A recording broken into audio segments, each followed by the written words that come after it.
आइए बच्चों, JEE advance 2020 का एक और क्वेश्चन डिस्कस करते हैं।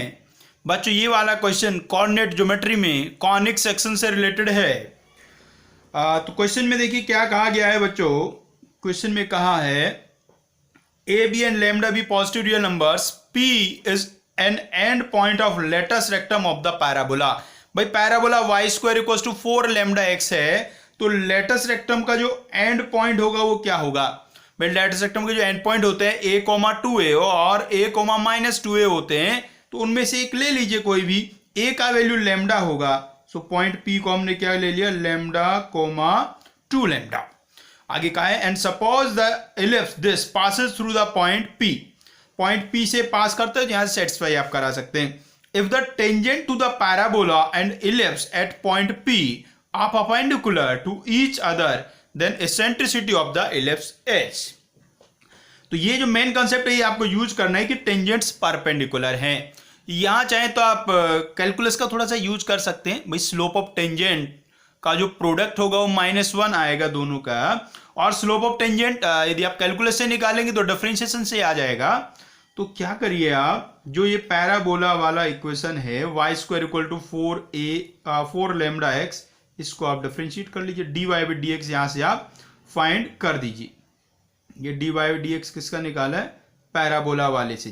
पैराबोला से d Y by D x निकालेंगे, देखो बड़े आराम से ये कितना आ जाने वाला है, 4 लैम्डा अपॉन 2y, मतलब कि 2 lambda upon y, 2 lambda upon y आ गया है।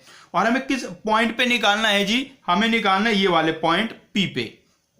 तो यहां से हम क्या लिख पाएंगे, slope of tangent, slope of tangent of parabola, slope of tangent of parabola at point p, at point p।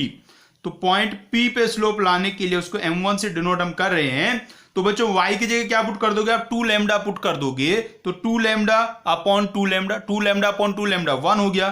तो टेंजेंट का जो स्लोप है पैराबोला की वो 1 आ गया है। अब बिल्कुल ऐसे आप इलिप्स वाली जो इक्वेशन है इसको आप डिफरेंशिएट कर देंगे और वहां से d Y by D x find कर लेंगे। तो बच्चों ये जो एक्स स्क्वायर अपॉन ए स्क्वायर प्लस वाई स्क्वायर और बी स्क्वायर इक्वल टू 1 है, इसको डिफरेंशिएट करेंगे तो ये आएगा 2x upon A square plus 2y d Y by D x, 2y d Y by D x upon b square equal to 0। So यहां से d Y by D x का value कितना आ जाने वाला है बच्चों, तो भाई ये वाला वैल्यू यहां से आ जाएगा -x अपॉन ए square into B square upon Y, ऐसा बच्चों आ गया है। ये D Y by D X आ गया बच्चों इलिप्स के लिए। अब यहां से स्लोप ऑफ टेंजेंट फाइंड करेंगे इलिप्स का। So slope of tangent, slope of tangent of ellipse, slope of tangent of ellipse at point p, at point p। तो बच्चों पॉइंट p पे स्लोप निकालेंगे तो x को आप पुट करेंगे लैम्डा, y को पुट करेंगे 2 लैम्डा, सो लैम्डा अपॉन 2 लैम्डा, ये तो 1/2 बन गया, तो ये आ गया -b square upon 2a square. अब देखो बच्चों, आप पैराबोला की टेंजेंट का स्लोप 1 आया और इलिप्स की जो टेंजेंट है वो पैराबोला की टेंजेंट के परपेंडिकुलर है, तो इसलिए इलिप्स की टेंजेंट का स्लोप कितना होना चाहिए, -1 होना चाहिए बच्चों।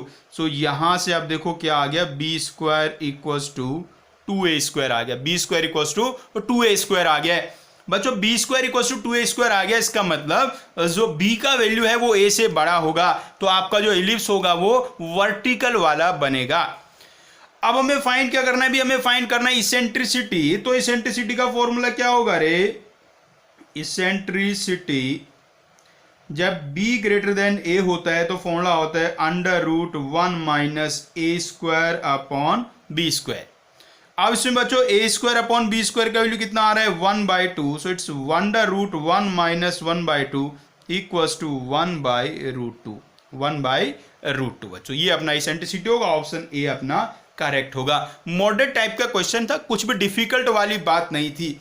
हाँ लेकिन 2-3 बातों को मिक्स किया था, थोड़ा सा परपेंडिकुलर है, लेटस रेक्टम का एंड पॉइंट है, तो फॉर्मूले की थोड़ी जरूरत पड़ती थी।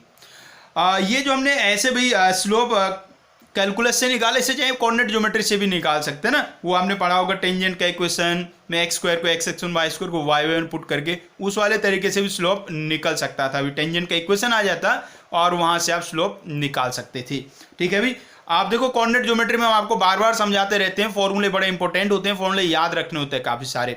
फॉर्मूले याद होते हैं तो कोऑर्डिनेट ज्योमेट्री का क्वेश्चन बड़े आराम से हो जाता है। तो ये भी मॉडरेट टाइप का क्वेश्चन था, ये मतलब से आप कर सकते थे, ऐसा कुछ नहीं था कि बहुत मुश्किल